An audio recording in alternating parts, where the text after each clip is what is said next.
Hey guys, so another thing that I've picked up here in Israel is the survival technique, Krav Maga, which is part of a mixed martial arts method. I really love Krav Maga because it's very applicable to real life self-defense.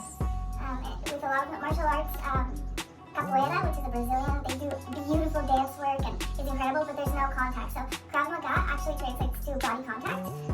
Krav Maga. Okay, now I have to look it up, I'll let you know. But Krav is definitely like fighting. So fighting, I think like that you touch each other. Dang it, I was just following my nose. So my dad got me these awesome gloves for my 25th birthday, and I love them. So first of all, we're gonna gear up. Even though I don't have anyone to hold the pads for me today, I'm gonna show you some of my favorite combos and a few things that I do. So, first things first, chas v'chalila, which is what we say, God forbid, you having an exchange of words with somebody that's getting not pleasant. So, first of all, I don't know if you've noticed, law enforcement will oftentimes stand like this or like this on their clothes. So this is just a way to keep yourself from being passive into an active position, something that you can put your hands up really quickly. It's called the interview pose. It's just kind of like showing that you're listening, but you're still aware and ready. If things are continually getting heated, You want to lift your hands up. I like to do surrender because it shows like I don't want to do this. But at the same time, you want to protect yourself, the money maker. You must always protect the money maker. So, I like to either train to go from here to here, or from here to here. And then we're going to go to our fighter stance, which your dominant leg, my right leg, is going backwards to keep steady. So, and also to use this hip for power, wouldn't hit. So, we go from interview, surrender, and then step back and protect myself. So I always like to strike with my left and then my right because I have a lot of power coming from my right, so and it's always good to breathe out while you're hit. It releases the abdomen. So this is called jab, jab, jab. Now if we're gonna go jab, jab, the difference there is that I cross. So that's called a cross. So jab, jab, cross, cross.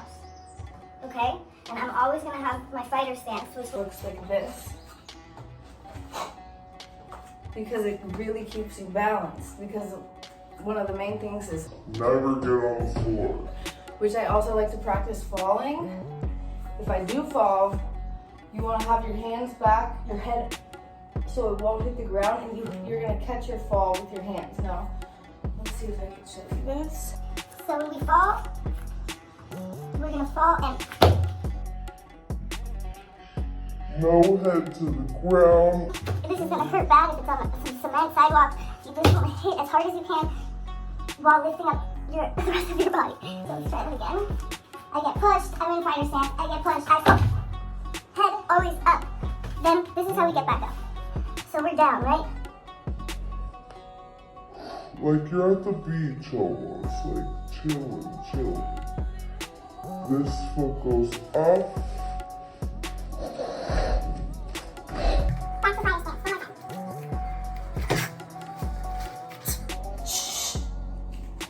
Awesome. we learned jab, jab. We learned cross, cross. Now I like to do a cross, cross. Hook.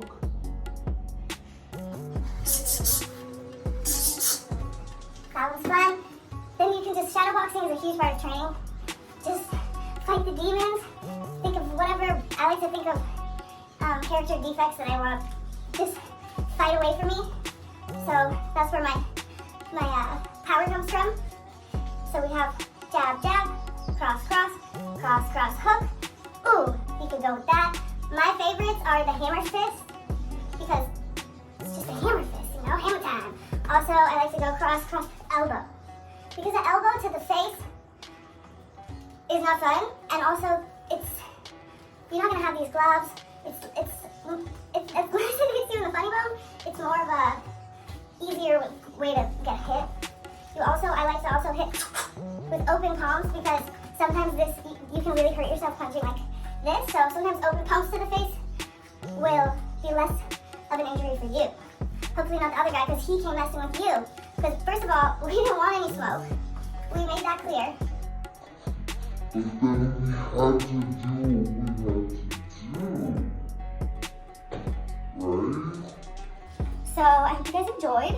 I'm going to show you now, if you have a partner, which I hope to have one day, while I punch, I'm going to show you how to hold the pads from the reverse, because it's just as important, and it's such an arm workout. I mean, if you hold your hands up getting punched for however long you can stand it, you'll definitely feel the burn.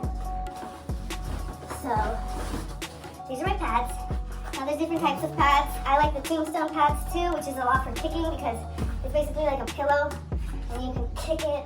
Okay, let's start with the jab. So you're gonna hold these. Depends on how tall your partner is, how comfortable they can let you know. First things first, you wanna bow and tap in.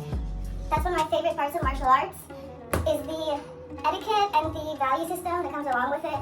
I started doing martial arts as a way to learn self-defense and to train, and what I found was it made me so much more in control of my emotions, which I wasn't expecting, because even though we do fight, it's such a respectful environment, and you train to not have to fight. Like, that's the whole thing. You train that to get distance before you have to throw any hands, and if you have to throw hands, you get in and out and run as quickly as possible. That's the whole purpose. So I think it's a really awesome thing that I wasn't expecting, like the whole respect and values and camaraderie, and every time I would get a new partner, they would all be so welcoming, and no matter big or small, they wouldn't go easy on me, so that was cool. So when you hold the pads, you're also going to be in your fighter stance. Keep that balance. So for jabs, they're going to hit you right here. Boom, boom. Let's say you want them to cross, same thing. Boom, boom. Let's say it's cross, cross, hook.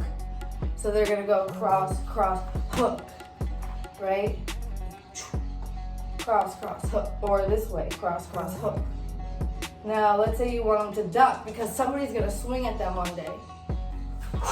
So they got to duck. So cross, cross, duck. Now, when you train, you can start out calling these things, like cross, cross, duck, or 1, 2, 3. And once you get a little bit better, your reflexes should start kicking in. So let's see, we got the jab, jab, hook, and then we got, if you want to kick, you want to step back so that, you know, the kick doesn't have any connection with you, just the pads hold as far as possible, and then they can kick out. What else we got? Also for the upper and the hammer fist and the elbow, you just kind of gotta be there for your partner, and also you always want to try to move, because first of all, moving around in a circle while it gets you disoriented, which is probably this position that you're going to be in, so it's good to train with a little bit of disorientation. You always want to make sure that whatever direction you're moving in, this foot is leading. This prevents any kind of, left tripping. So once you're with your partner, you hold, they do their thing, and then you want to move. Because that's pretty much how it's going to go. We're always trying to get distance from our enemies. Peace with your enemies, first of all. Boom, boom, boom. Thank you for watching.